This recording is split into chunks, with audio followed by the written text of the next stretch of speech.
You like that double tap?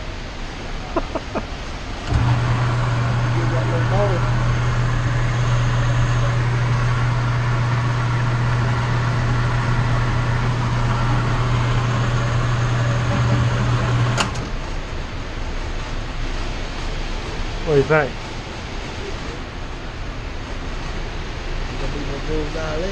Yeah.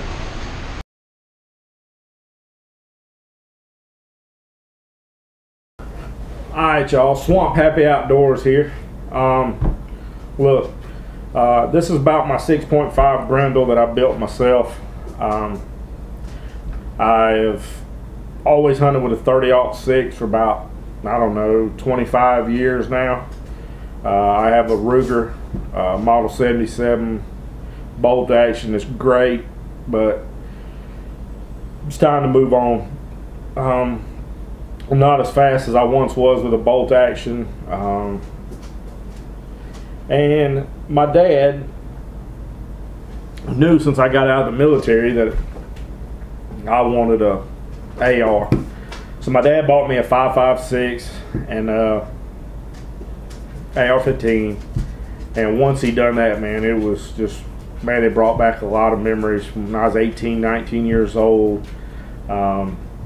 I actually just fell in love again with a rifle, with a weapon. I didn't realize how addicting they are. I mean, you know, when you go out there and you just feel comfortable in the woods and you feel comfortable with your environment, I mean, there's nothing else like it. I mean, you feel totally at peace. You know, we go hog hunting. We do a lot of different things, and a bolt action rifle for hog hunting, I mean, unless you're in a stand, you know, they're not really good for that in case one comes charging you. What's up, Murdoch? Y'all seen Murdoch in my hunting videos. Ever since we've been tracking deer together, he will not leave me alone. This guy is obsessed with me, but he's a good dog. We've been working with him a little bit this week, actually. But anyway, go on, Murdoch, sit down. Sit. Good boy. So, where was I? Well, anyway, I decided that I would build me a purpose-built AR-15 type platform rifle for deer and hog hunting. And I wanted something that would drop them. I wanted something that just wouldn't wound an animal. I wanted something that really had knockdown power. So when I look at the 6.5, you know, I was looking at the Creedmoor, and man, that's a real popular deal right now. But you know, I want to be different. I mean, if I'm going to build something, I want something different than everybody else. I don't want to be just like the average Joe down the street.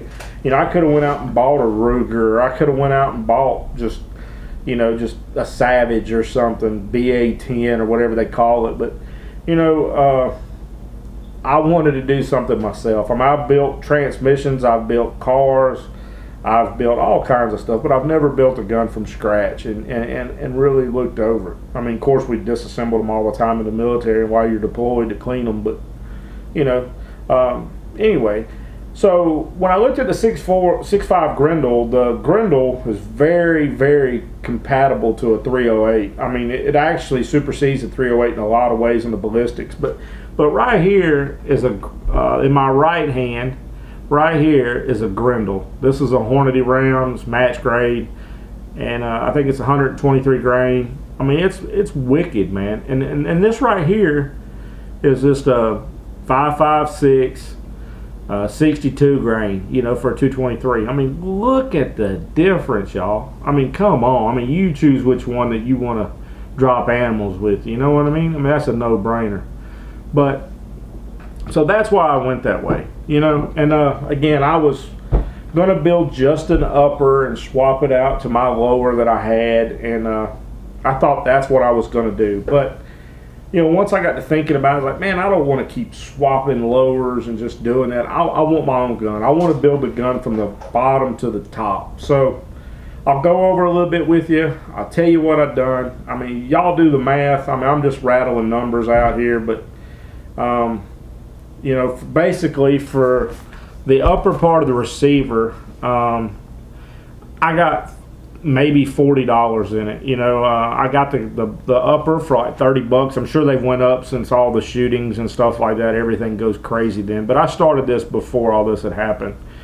And of course it didn't come with a forward assist or the door, but you know, I picked those up for 15 bucks. So what, $45 in the upper part of the receiver.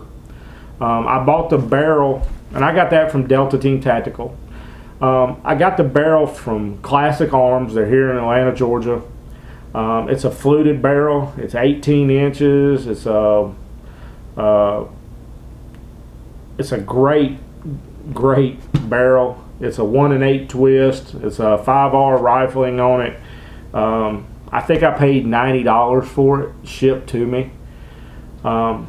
And there was nothing wrong. I mean, I took it to a gunsmith and he checked it, and they did not find any flaws in this barrel whatsoever. So for $90, I mean, God, you know, that's a no-brainer. The muzzle brake, I really wasn't impressed with this style of muzzle brake. I wanted something more that like comes on a Barrett, but I bought this one at the gun show. I want to say I paid $20 for it. I didn't really like it, to be honest with you. I really wasn't looking for something that flashy, but man, it is, I don't know, once it's on the rifle, it looks pretty cool. I mean, hell, if I can't shoot a deer or something, at least I can go frog gigging with the damn thing, you know what I mean? So, anyway, that's what I have there. I bought a RUTH-AR gas block and tube, and I think I got right at $40 in it. The Handguard I got at the gun show for $35. Yeah, it's a knockoff brand, but he did give me a discount. I mean, I bought all the blocks, vice blocks, and everything from him to do the AR. I bought the wrenches and everything from the guy. And then I don't remember, my dad bought something from him. So, you know, when you're at a gun show, hell, tag team them. Say, hey, look, if I buy this, and my dad buys this, or my buddy buys this, or whatever, you know, what kind of discount will you give me? And he dropped everything all in all just for my purchase, probably about 30 bucks. So, I mean, you know, it never hurts to ask, you know what I mean? But anyway, that's what I got there. It does have all the markings on it. It has the numbers up top. It come with a steel barrel nut and everything. So, you know, hey, it is what it is. I got the sight rings here at the gun show as well. My dad bought a scope from them. I just bought the rings, but again, we done the tag team thing. Hey, if we buy this scope, can we get the rings to go with it pretty cheap? Now, he already had a set of rings he wanted, but I needed some for this scope. And we got these for like $25. So they were normally $40. So, hey, you know, never hurts to ask again. And that was a different vendor. So, you know, stuff works like that, man. Just try it. Hell. The scope I have, it's a Hawk scope. It's a 3x12x50. It's got a little red dot in the inside I can cut on or off if I want to. I figure it might be nice for acquiring a target really quick. It does have adjustments and everything, all your mill stuff inside of it. But this, I bought this from a buddy for $100. He had never shot with it. It was on his rifle. He ended up selling the rifle, but he didn't want to get rid of the scope, and you know how that goes. So I got it for $100, and it does have screw-in caps and everything. Is it the nicest scope that's out there? No, but man, I mean, does it? It is very, very clear, and I think it retails for $390. I want to say, because it was still in the box and everything. So it had a price tag of $390. So $100, man, I'll jump on that all day. Anyway, we'll go back here to the rear. I did get a UTG butt stock. It's adjustable. It came with everything you see here. It came with the spring. It came with everything. So it came with your castle nut. I mean, everything. I think I paid $70 for it. So, you know, that's a pretty good deal, man. I mean, it is very wide. It has a nice wide cheek rest on it. It's very, very comfortable. It's not jagged. It doesn't have any points in it. I mean, it's just very, very nice. And it is adjustable, so it will collapse. Down to the lower, I bought a Spikes lower. I bought that right after the shooting that happened at the school, and man, these things were hard to find. I was actually going to buy an Anderson lower, but couldn't find one anywhere. I mean, everybody went and bought them. So I bought a Spikes. It was like $125, and I bought the kit to to build the lower myself. This is one thing I can say: don't go somewhere and buy a piece together kit. That's what I did. I did mess up there. I went to a gun shop where I bought the magazine, 6.5 Grendel magazine. It's $25 for 10 rounds. I think you can use a regular P-Mag, but I haven't tried it yet, but we'll see. I don't think you can put as many rounds in it. If this is a 30, you might want to put 15 or 20 or whatever, but I think it's something to do with the bend, but we'll try it. Hell, who knows? But anyway, I bought a piece together kit, you know, for the lower build kit from a guy, and at a gun store. I mean, they're very nice people. They didn't have any in stock. Again, the shooting had occurred and everybody was buying them up. The day before I went, they had them like 6 kits there for like 40 bucks or something, and for some reason I just didn't buy it. I kept thinking about it, so I went back the next day, and one guy had come in and bought all 6 kits. What a bastard, man. Greedy ass. But anyway, hopefully they come a dime a dozen now. So anyway, he said, man, I know you come in here a lot, and he pieced together a kit. So I think it's got a Daniel Defense safety selector on it. It had, you know, all different kind of things, you know, that was different, but it was from his oh shit collection of everything he damn lost. You know, he had it in little tackle boxes. And I told him I didn't want the trigger, I didn't want the trigger springs, I didn't want, you know, the pins and everything, the takedown pins. And he still charged me the same price, dude. He still charged me, I think with tax and everything, it's like $52. But I couldn't find anything, so I done it. Well, I got home, it was missing a dowel pin. I mean, there was a few things, well, not cotter pin, but a roll pin, sorry. It was missing a roll pin right here, and couldn't find one. So I mic'd it, I measured it, and I went to Tractor Supply and bought one for $1. But again, that was a ride up there, and measuring it and micing it. A lot of people don't have that stuff, so that kind of pissed me off a little bit. And being I didn't even ask for the trigger guard. I didn't even get that because I didn't want it. I wanted a drop down trigger guard, so I bought something different. So you know what I mean? I mean, come on, dude, work with somebody. I mean, I know you tried to help me and I appreciate it, but damn, I mean, you kind of ganked me a little bit. So anyway, that being said, I got the spikes lower. Don't go buy a whole kit, man. It'll be better off for you. I mean, now I have a bunch of extra stuff because I did have to go buy other things just to get what I needed.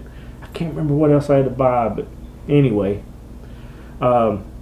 I bought a Cmc Triggers, a 3-pound pool, 2-stage trigger. Man, this thing is a beast, y'all. I love it. It's a straight trigger. Make sure the weapon's clear. It's clear. And it has absolutely just barely little. Look at that. Watch this. And it's over. And then when I would do the trigger reset and everything, but anyway, it is wicked. I'm telling you, for long range shooting, you need a light trigger. So I think that was like $210. You know, that's where I put a lot of the money. And then I bought a Hogue hand grip. It's rubber coating. It's awesome. I'm right-handed, but I shoot left-handed, and this thing is absolutely amazing. I mean, it's just it fits great in my hand. It's very, very comfortable, and I can see myself, you know, just carrying it by that a lot of the time. But anyway, y'all, this is my rifle. There are many like it, but this one's mine, damn it. But I haven't filmed myself shooting it or anything like that, but I haven't shot it, so we'll see what it does. I'm sure it'll do fine. I've done a lot of research, I've done a lot of measurements on it, and I wish I had filmed that. My dad told me to, but man, when I got back to the house, I was so stoked to put it together. I was like, nah, I don't give a damn if anybody sees it. But maybe I'll break it back down and show y'all, but probably not. But anyway, thank y'all. If y'all have any questions, if you think it'll drop deer at 500 yards or hog or whatever, let me know. If you don't think it will, let me know why. I'm really curious. I'm really interested in your comments and your feedback, but tell me what you think. Tell me if you like it, and I appreciate it, y'all. Like and subscribe, and I'll get it out here in the light one day when it's not so cloudy and rainy. But anyway, it's crazy as hell this year in Georgia. But thank y'all for joining Swamp Happy Outdoors. It means a lot to me. Thank you very much.